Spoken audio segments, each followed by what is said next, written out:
Welcome back. The harsh impact that COVID-19 has had all over the world continues to be felt to this day. While we are free to move around without masks, it doesn't mean the threat is over. It is within this context that South African researchers were invited to take part in a study on how to end COVID-19 as a public health threat. One of them is Professor Bruce Mellado, a member of the Gauteng Premier's COVID-19 Advisory Committee. He joins me now for a discussion on this. Prof, good afternoon, and thank you for your time. So, obviously, we've since moved from a point where COVID-19 was in sharp focus daily. You and I would have conversations quite regularly, and that's a measure and a sign of where we are in terms of efforts to push back against the pandemic. But that's not to say that it is no longer a public health threat. Otherwise, you and about 385 other experts from around the world would not have been having this conversation that you've been having recently. First of all, thanks for having me. You are completely correct.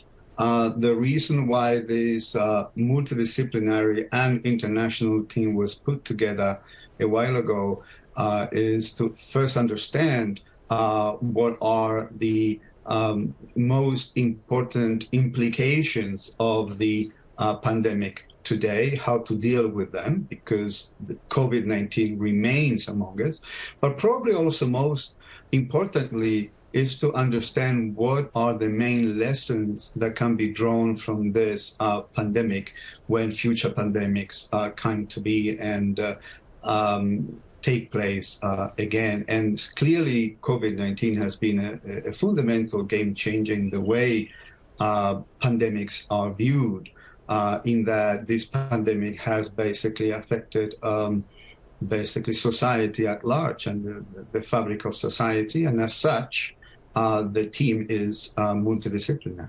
Yeah.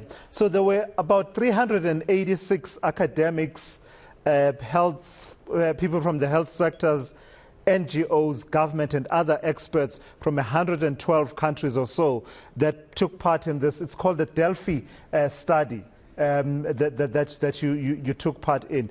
But in response to the question of how to end COVID-19 as a public health threat. And I know that there were many statements. The summary says there were 41 statements, 57 recommendations. But how would you capture what came out as a response to that direct question that says, right, we are all gathered here. How do we end COVID-19 as a public health threat?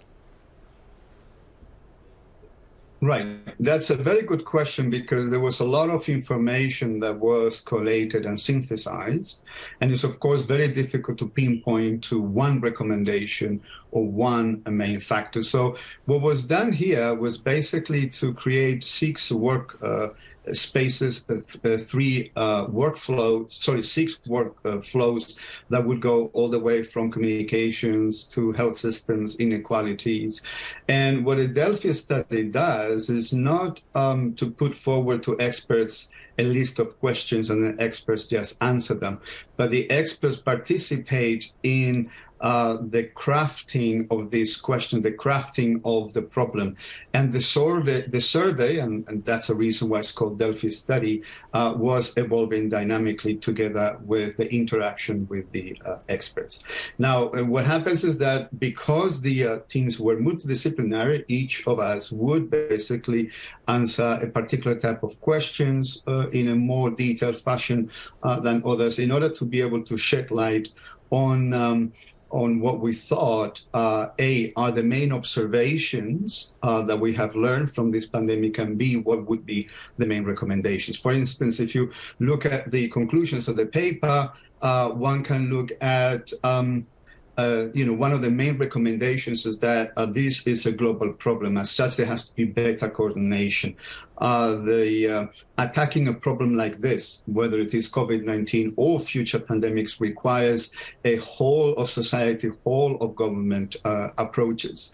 The issue of vaccine hesitancy remains a major problem. How to better understand and deal with vaccine hesitancy, how to better communicate with the public, how to overcome the problem of trust. There's another set of recommendations that are made correspondingly.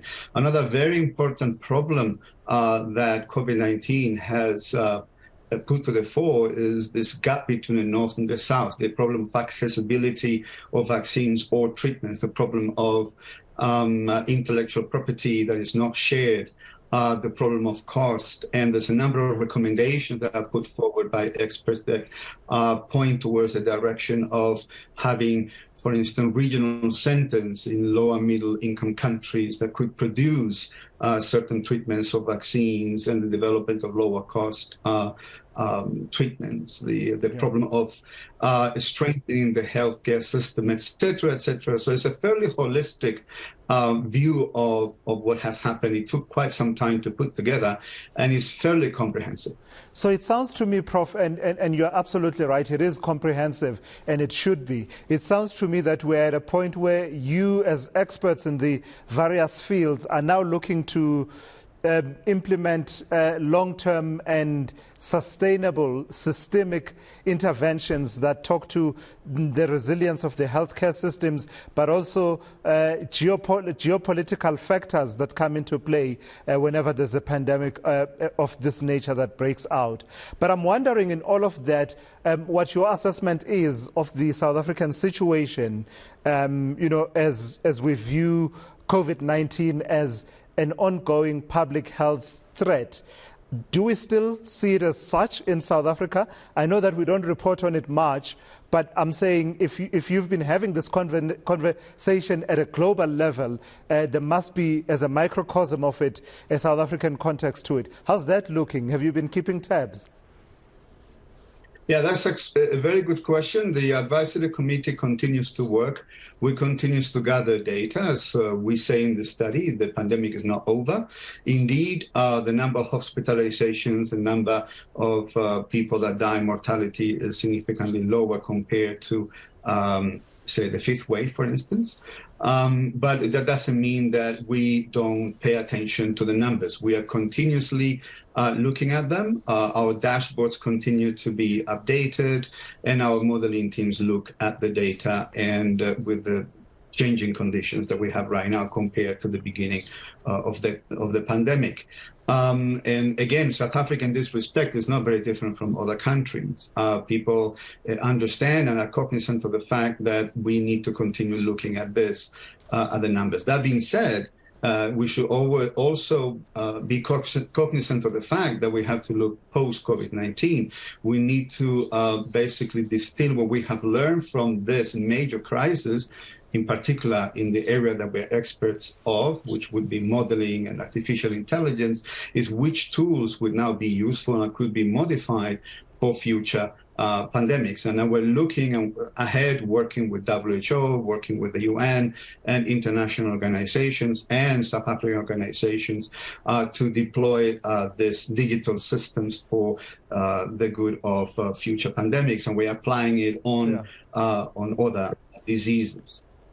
What's the consensus as a parting shot, Prof? Please reflect for me what the consensus is around the question of whether we will ever totally get rid of COVID-19 and its circulation in communities and globally. If we'll ever get to a point where we say, we once had this disease that killed people for a period of time, and it's now in the past because of various interventions that took place. Is that something that's on the horizons as far as your community, the scientific community, is concerned?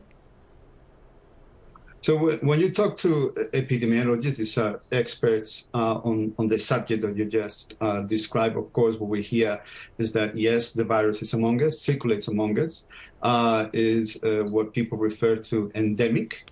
There's a lot of reinfections. As such, the number of people that die will, of course, be less, but it circulates among ourselves, which basically means that we need to continue the campaign for vaccination, because we have the risk of waning protection against the virus. As such, we need to continue conveying to the population, the communities, and engage the communities more, which was one of the recommendations of the paper about the need of vaccinating and fight the problem of lack of trust. So this certainly continues to be a very important issue.